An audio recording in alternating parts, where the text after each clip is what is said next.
ഫോണിൽ വിളിച്ചതും ഫോട്ടോ അയച്ചതൊന്നുമല്ല, നേരിട്ട് ഞാൻ കണ്ടു. അവളോടൊപ്പം അവനുണ്ടായിരുന്നു. അവനെ കാണാനാ ഉടുത്തൊരുങ്ങി ഇന്ന് അവള് പോയത്. സത്യമാണോടാ? അതെ, അവരമ്പലത്തിലുണ്ടെന്ന് എനിക്ക് വിവരം കിട്ടി. അങ്ങനെ ഇവിടുന്ന് ഞാൻ പോയത്.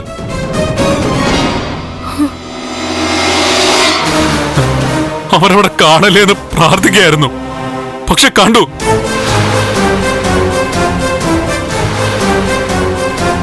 രണ്ടിനെ അങ്ങ് തീർക്കണമെന്ന് പെട്ടെന്ന് തോന്നിയത്. എന്തായാലും അവന് കൊടുക്കേണ്ടത് ഞാൻ കൊടുത്തിട്ടുണ്ട്. ഈ കേൾക്കുന്നതൊക്കെ സത്യമാണോ? ഈശ്വര, എന്തൊക്കെ ഇവിടെ നടക്കുന്നേ? നമ്മുടെ കുടുംബത്തിൽ ഇങ്ങനെയൊക്കെ നടന്നിരുന്നു ഇപ്പോഴേ ചേച്ചി മനസ്സിലാവുന്നേ.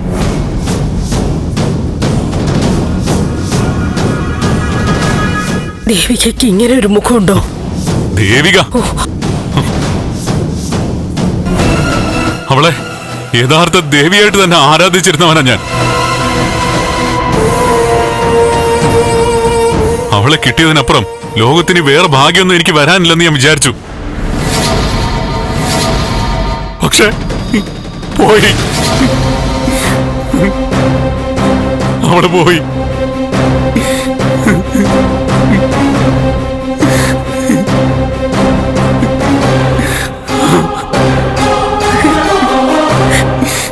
മോനെ, നീ വിഷമിക്കല്ലേ, ഞങ്ങളൊക്കെ നിന്റെ കൂടെ ഉണ്ട്. ദേവികയോട് ഞാൻ ചോദിക്കാം. ഒന്ന് ചോദിക്കണ്ട, അറിയേണ്ടതൊക്കെ ഞാൻ അറിഞ്ഞു കഴിഞ്ഞു. ഇനി എന്ത് ചോദിക്കാനാ? നന്ദ,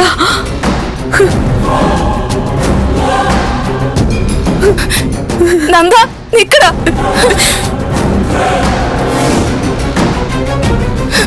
നന്ദ,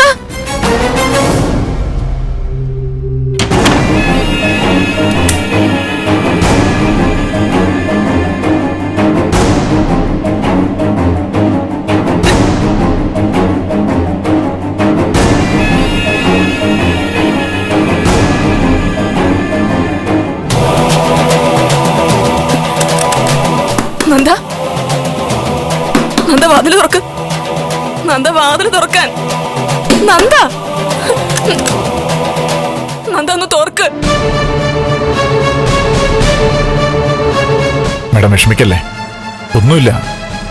എന്ത് പ്രശ്നമാണെങ്കിലും നമുക്ക് പരിഹാരം കാണാമല്ലോ. നന്ദ,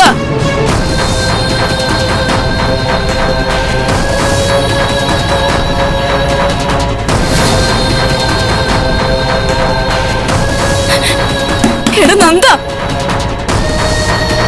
എന്താ നന്ദ, ഗിരിദേവൻ ഡോർ ലോക്ക് ചെയ്തു. ഞാൻ വിളിച്ചിട്ട് അവൻ തുറക്കുന്നില്ല.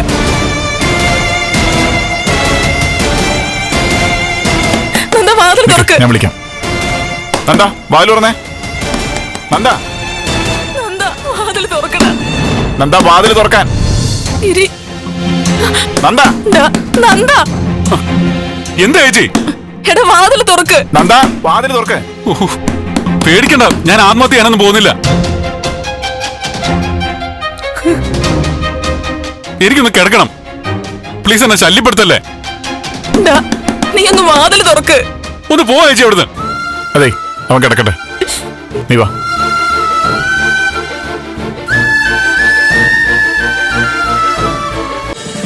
ഫ്ലവേഴ്സ് ഒരുക്കുന്ന കാഴ്ച വസന്തം യൂട്യൂബിൽ പ്രേക്ഷകർക്ക് ലൈവായി കാണാം.